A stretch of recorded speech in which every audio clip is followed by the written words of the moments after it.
Hello बच्चों, नमस्कार, good morning. कैसे हैं आप लोग? आशा करते हैं आप लोग अच्छे होंगे और निरंतर अपने कर्तव्यों में जुटे होंगे।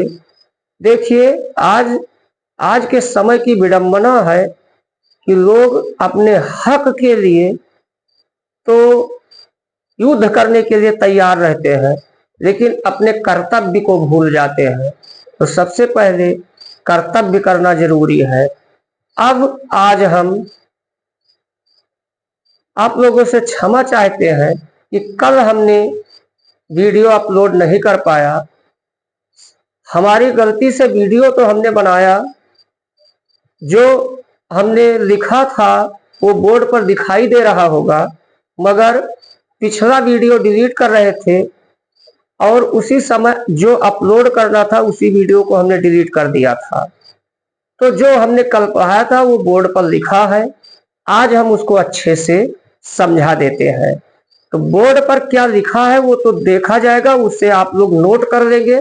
हम एक बार समझा देते हैं, तो समझिए क्या है। देखिए बच्चों, बोर्ड पर हेडिंग में लिखा होगा मुक्त इलेक्ट्रॉन।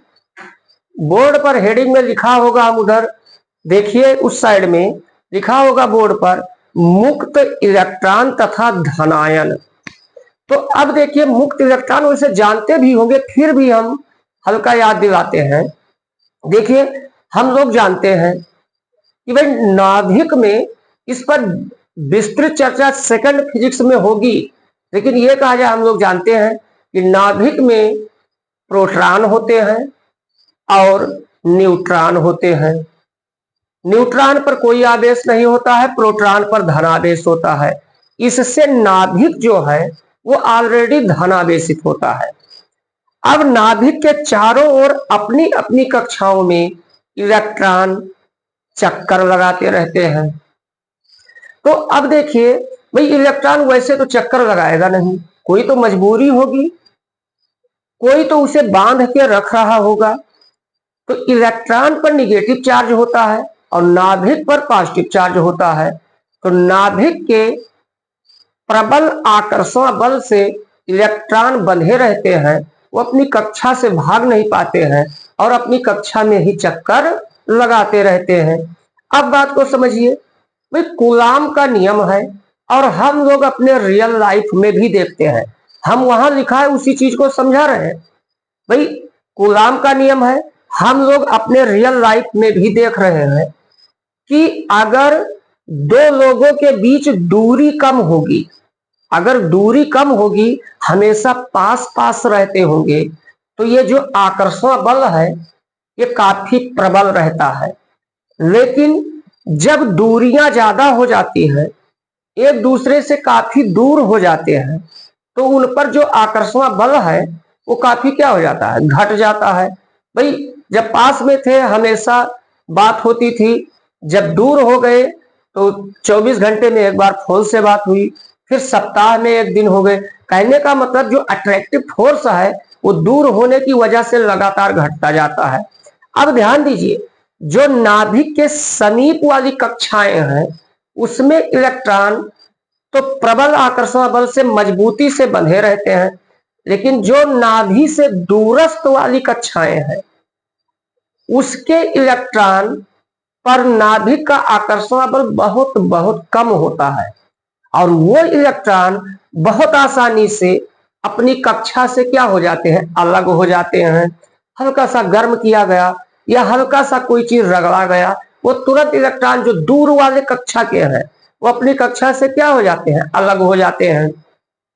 अब बात को समझिए, जब वो इलेक्ट्रॉन अपनी कक्षा से अलग हो जाते हैं तो उसी धातु के भीतर, उसी के भीतर एट रैंडम मोशन करते हैं। अंग्रेजी में एट रैंडमली कहते हैं, मतलब यादृच्छिक या अनियमित गति करते हैं। अरे भाई, तुम निकल भी ना पाओ और जहां थे वहां से भी हट जाओ तो क्या करोगे, इधर जाओगे उधर जाओगे, ऐसे जाओगे इधर उधर भटकोगे, चारों तरफ भटकोगे। तो ये जो इलेक्ट्रॉन अपनी कक्षा से निकल जाते बाह्यतम कक्षा के, वो उसी के भीतर अनियमित गति करते रहते हैं। इन्हीं इलेक्ट्रॉनों को क्या कहते हैं, मुक्त इलेक्ट्रॉन, फ्री इलेक्ट्रॉन कहते हैं। यही शायद हमने इसमें दिखाया होगा। अब बात आई धनायन।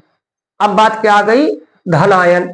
अब एक बात खुद समझिए कि भाई इलेक्ट्रॉन पर निगेटिव चार्ज होता है और जिस स्थान से इलेक्ट्रॉन हट गए हैं या निकल गए हैं वो सब स्थान क्या हो जाएगा? धनावेशित हो जाएगा। कन्फर्म है भाई, वहां से क्या इलेक्ट्रॉन हट चुके हैं। तो ये जिस स्थान से इलेक्ट्रॉन हट जाते हैं वहां जो भी धनावेशित भाग हो जाता है उसी को हम क्या कहते हैं? धनायन कहते हैं। यही इसमें लिखा होगा। तो यहां तक इसको समझा दिए। अब इसमें दो ठो देखिए नोट लिखा है। नोट में ये हम कहना चाहते हैं कि भाई ये जो मुक्त इलेक्ट्रॉन है अपने बाह्यतम कक्षा से अलग होकर इधर उधर रैंडमली मोशन करते रहते हैं। यही इलेक्ट्रॉन तो जरूरत के इलेक्ट्रॉन है। यही इलेक्ट्रॉन सभी धातुओं में आवेश वाहक का कार्य करते हैं। सभी पदार्थों में जिनमें भी मुक्त इलेक्ट्रॉन है ये इलेक्ट्रॉन क्या करते हैं? आवेश वाहक का कार्य करते हैं। ये आवेश ये ट्रांसपोर्टर का काम करते हैं। ये आवेश को ढोते हैं और आवेश को ढोते हैं जिससे उसमें धारा प्रवाहित होती है। इससे क्या पता लगा? जिसमें इलेक्ट्रॉन मुक्त इलेक्ट्रॉन जितना ही अधिक होंगे वो धातु उतना ही अधिक विद्युत की सुचालक होगी। तो दुनिया में फर्स्ट नंबर पर विद्युत की सुचालक धातु क्या है? चांदी है। फर्स्ट नंबर पर यहां देखिए लिखा दिए हैं। फर्स्ट नंबर पर कौन है? ये देखिए चांदी है। सेकंड नंबर पर तांबा है, कापर है। थर्ड नंबर पर सोना है। फोर्थ नंबर पर एल्युमिनियम है। इसी प्रकार तो कहने का मतलब धातुओं में धातु के विद्युत सुचालकता का क्या कारण है? उसमें उपस्थित भारी संख्या में मुक्त इलेक्ट्रॉन। हाँ, इसमें जो नोट कराए हैं उसमें एक जगह कहीं लिखा होगा, कहने का मतलब धातुओं में मुक्त इलेक्ट्रॉन बहुत होते हैं। तो एक ये देखा गया है अमूमन कि 10 के पावर 19 ना देखा गया है कि 10 के पावर 29 इलेक्ट्रॉन प्रति घन मीटर, मतलब धातुओं के एक घन मीटर में लगभग 10 के पावर 29 इलेक्ट्रॉन मुक्त इलेक्ट्रॉन उपस्थित होते हैं जो आवेश वाहक का कार्य करते हैं। शायद यही ये लास्ट नोट नंबर 2 लिखा होगा। तो उम्मीद करते हैं यही चीज इसमें लिखा भी है। देखिए हम जानते हैं कि नाभिक पर धनावेश होता है, हम बता चुके हैं उसमें प्रोटॉन होते हैं और नाभिक के बाहर इलेक्ट्रॉन अपनी अपनी कक्षाओं में चक्कर लगाते रहते हैं। जो इलेक्ट्रॉन नाभिक के समीप होते हैं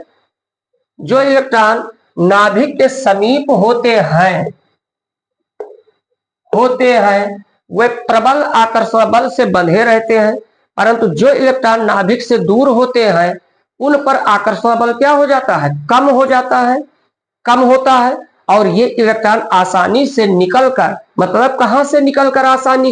आसानी से अपनी कक्षा से निकलकर अनियमित गति करने लगते हैं, मतलब रैंडमली इधर उधर मोशन करने लगते हैं।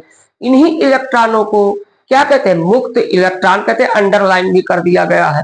आगे देखिए, जिस स्थान से इलेक्ट्रॉन हट जाते हैं, जहां से इलेक्ट्रॉन क्या होते हैं? हट जाते हैं, उन स्थान पर कैसा आवेश होगा? धनावेश हो जाता है, जिसे क्या कहते हैं? धनायन कहते हैं। बाकी नोट है। तो बच्चों उम्मीद करते हैं ये समझ गए होंगे।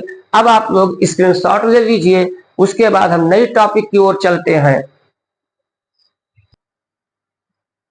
देखिए बच्चों, अब ध्यान दीजिए। कहने का मतलब एक बात समझिए, ये चैप्टर हम पहले बता देते हैं। हर टॉपिक, कोई टॉपिक कठिन नहीं है, फिर भी अगर बहुत सीरियस होकर हर टॉपिक पर ध्यान नहीं देंगे तो एग्जाम में इस चैप्टर से लोग कंफ्यूज होते हैं और वहां गलत करते हैं। तो देखिए अब क्या है, मुक्त इलेक्ट्रॉनों, ये तो समझ गए हैं। मुक्त इलेक्ट्रॉन वही जो बाह्यतम कोश से बहुत आसानी से अपने स्थान से हट जाते हैं, मुक्त इलेक्ट्रॉन। अब देखिए माध्य मुक्त पथ, ये क्या है? मुक्त इलेक्ट्रॉनों का माध्य मुक्त पथ, ये आता है परीक्षा में कि मुक्त इलेक्ट्रॉनों के माध्य मुक्त पथ से आप क्या समझते हैं। तो देखिए इसको समझिए आसानी से, बहुत हम लोग लिखे चाहे जो, इसका मेन सेंस समझ लीजिए। देखो एक बात तो समझते होंगे, माध्य का मतलब होता है जिसे शायद क्लास 9th तक औसत कहा जाता था, एवरेज, और 10th में सांख्यिकी मैथ में पढ़े होंगे, वहां माध्य कहा जाता था। और माध्य का मतलब होता है, या औसत का मतलब पदों का योग बटा पदों की संख्या, ये मैथ में पढ़ चुके होंगे। मुक्त का मतलब वही मुक्त इलेक्ट्रॉन, पथ का मतलब रास्ता। तो यहां से समझेंगे तो गौर करें, बात को धीरे से यहां समझें। जैसे यहां पर देखिए ध्यान से, मान लीजिए कि ये नाभिक है, नाभिक पर जानते हैं धनादेश होता है। अब नाभिक के चारों ओर अपनी अपनी कक्षाओं में इलेक्ट्रॉन क्या चक्कर लगाते रहते हैं। अब ऐसे ऐसे अपनी अपनी कक्षाओं में इलेक्ट्रॉन क्या करते रहेंगे, चक्कर लगाते रहेंगे। अब बात को हल्का सा समझिए, बहुत कम कम समय में समझाना चाहते हैं। मान लीजिए, ध्यान दें, इस कक्षा से इलेक्ट्रॉन निकल गए। अब इस कक्षा से इलेक्ट्रॉन निकल के यहां आ गए। मान लीजिए ये इलेक्ट्रॉन इस कक्षा से निकलकर यहां आ गए, ऐसे यहां आ गए। इस कक्षा से, अपनी कक्षा से ये इलेक्ट्रॉन क्या हो गए, अलग हो गए। अब समझेंगे आराम से। तो ये तो हो गए मुक्त इलेक्ट्रॉन। अब ध्यान से समझिए, मुक्त इलेक्ट्रॉन, मुक्त इलेक्ट्रॉन धनायनों में, हाँ, या मुक्त इलेक्ट्रॉन धनायनों के बीच खाली स्थान में अनियमित गति करते रहते हैं, ये तो पक्का है। और ये इलेक्ट्रॉन देखेंगे, जैसे हम इस रूम में हैं, अब हम अनियमित गति करें, इधर जाएंगे, अगर इधर जाएंगे तो दीवार से क्या होगा, टक्कर खाएंगे। जब हम इधर गए, दीवार से एक टक्कर खा गए, तो हम जा रहे थे इस साइड में, टक्कर खाने के बाद हम उस साइड में चले गए, उधर गए, वहां भी एक टक्कर खाए, वहां से टक्कर खाने के बाद इधर फिर आ गए। इसका मतलब क्या हुआ कि ये मतलब मुक्त इलेक्ट्रॉन धनायनों के बीच खाली स्थान में अनियमित क्या करते रहते हैं, गति करते रहते हैं।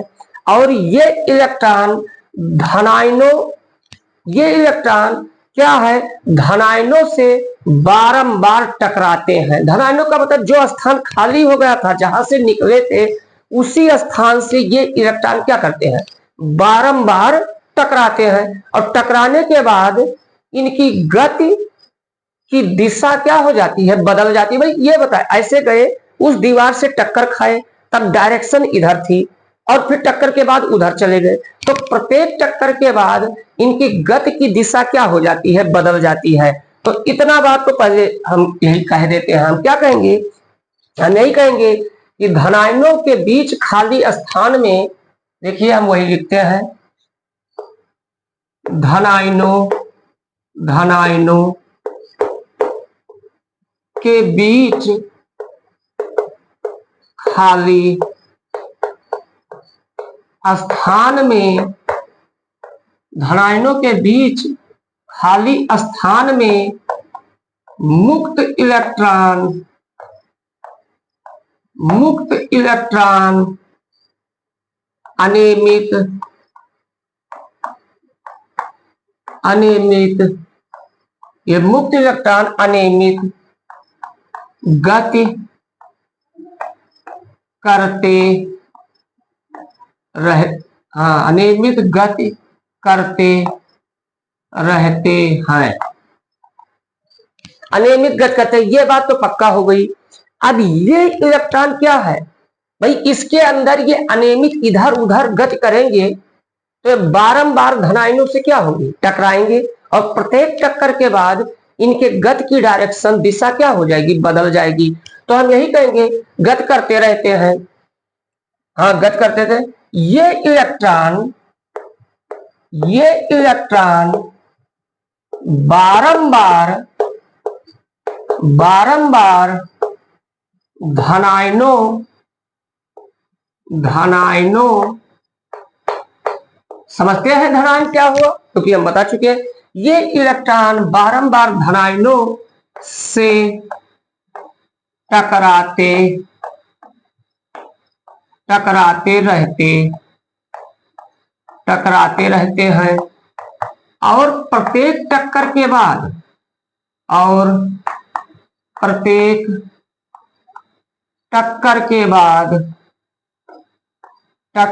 बाद क्या, प्रत्येक टक्कर इधर गए, इधर दीवार से टकराने, फिर इधर गए दीवार से टकराने, तो प्रत्येक टक्कर के बाद इनके गति की दिशा क्या होती है, बदलती जाती है। और प्रत्येक टक्कर के बाद इनके गति की दिशा बदल जाती है। बताओ यहां तक किसी को कोई दिक्कत? भाई यही कहा गया कि ये मुक्त इलेक्ट्रॉन धनायनों के बीच खाली स्थान में अनियमित गति करते रहते हैं और प्रत्येक टक्कर के बाद इनके गति की दिशा जो है वो ये बारंबार धनायनों से टकराते हैं। टकराने के बाद इनकी गति की दिशा क्या हो जाती है, बदल जाती है। तो अब गौर करें बच्चों, यहां ध्यान दीजिए, इस लाइन को हम और ताकि समझाने में आसानी रहे, देखिए इस लाइन को और हम जबरदस्त कर देते हैं। अब समझिए, ध्यान दीजिए, यहां पर बच्चों ध्यान दीजिए।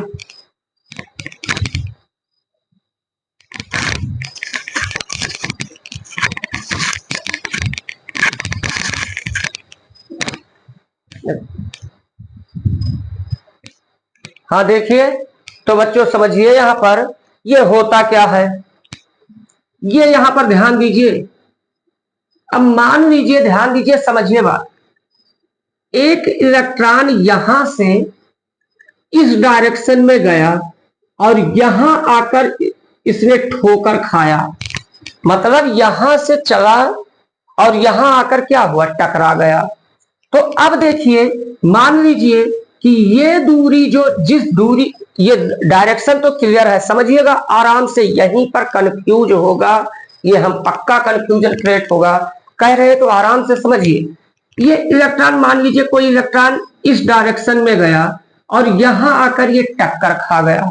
अब ये कितनी दूरी गया, मान लीजिए ये दूरी 2 मीटर है, ये दूरी कितना है, 2 मीटर है। अब गौर कीजिए, इसका मतलब पहली बार टक्कर खाने पर चली गई दूरी कितना है, 2 मीटर है। अब ध्यान दीजिए, अब जब ये यहां से टकराएगा तो वापस किसी दूसरी तरफ जाएगा, प्रत्येक टक्कर के बाद इसकी दिशा, गति की दिशा बदल गई। अब देखिए, ध्यान दें बच्चों, बिल्कुल आराम से, यहां टकराने के बाद वो ये डायरेक्शन या इस दिशा में चल दिया और जब यहां पहुंचा, समझिएगा बात, जब यहां पहुंचा फिर यहां पर देखो ठोकर खा गया, टक्कर खा गया। अब बताओ, पहली बार 2 मीटर चल के टक्कर खाया, दूसरी बार यहां से चल के यहां टक्कर खाया। मान लीजिए कि ये हमारा 8 मीटर है, ये दूरी कितनी है, 8 मीटर। क्योंकि इसकी दिशा तो बदल जा रही है, टक्कर खा के बैक गियर उसी रास्ते पर नहीं आता है, बार बार डायरेक्शन बदलता है। तो कहने का मतलब पहली टक्कर में 2 मीटर गया, दूसरी टक्कर में 8 मीटर गया। तो अब ध्यान दीजिए, इसका मतलब ये कहा जाए, समझे इधर, ये कहा जाए कि क्रमागत, मतलब एक लगातार क्रमागत 2 टक्करों के बीच चली गई दूरी कितनी है, तुम ही लोग बताओ, क्रमागत मतलब लगातार 2 टक्करों के बीच चली गई दूरी कितनी है। अरे भाई 2 मीटर पहले टक्कर में है, दूसरी बार 8 मीटर है, तो क्रमागत 2 टक्करों के बीच चली गई दूरी 8 और 2 10 मीटर है। इसका मतलब क्रमागत 2 टक्करों के बीच चली गई दूरी है 10 मीटर। अब 2 टक्करों के बीच चली गई दूरी का औसत निकाल लीजिए, माध्य निकाल लीजिए। तो देखिए यहां पर ध्यान दें भाई, औसत या माध्य, औसत या माध्य क्या होता है, पदों का योग बटा पदों की संख्या। तो पदों का योग, क्रमागत कितने टक्कर, 2 टक्कर, दोनों बार, पहली बार 2 मीटर, दूसरी बार 10 मीटर, तो ये तो पदों का योग हो गया। पदों की संख्या मतलब कितनी बार टक्कर हुआ है, तो कितनी बार, 2, तो पदों का योग बटा पदों की संख्या हो गया। अब 10 और 2, नहीं गलत लिख दिया, ये 8 मीटर हमने लिया है, तो ये हमारा 8 मीटर हो गया। तो 8 और 2 10, 10 का आधा कितना, 5 मीटर। तो इसका मतलब क्या निकल के आया, क्रमागत 2 टक्करों के बीच चली गई औसत या माध्य दूरी कितना आया है, 5 मीटर आया है। इसी को हम क्या कहते हैं, इलेक्ट्रॉनों का माध्य मुक्त पथ। तो अब ये समझ गए होंगे, यही देखकर इच्छा होगी फिगर ऐसे बना लेंगे समझने के लिए। अब हम लिख देते हैं, देखिए मुक्त इलेक्ट्रॉनों द्वारा, मुक्त इलेक्ट्रॉनों, मुक्त इलेक्ट्रॉनों द्वारा, अब डेफिनेशन लिख रहे हैं, मुक्त इलेक्ट्रॉनों द्वारा क्रमागत, ये होना चाहिए एक क्रम में होना चाहिए, क्रमागत 2, कितने, क्रमागत 2 टक्करों, 2 टक्करों, क्रमागत 2, देखिए टक्करों गलत हो गया है, क्रमागत 2 टक्करों के बीच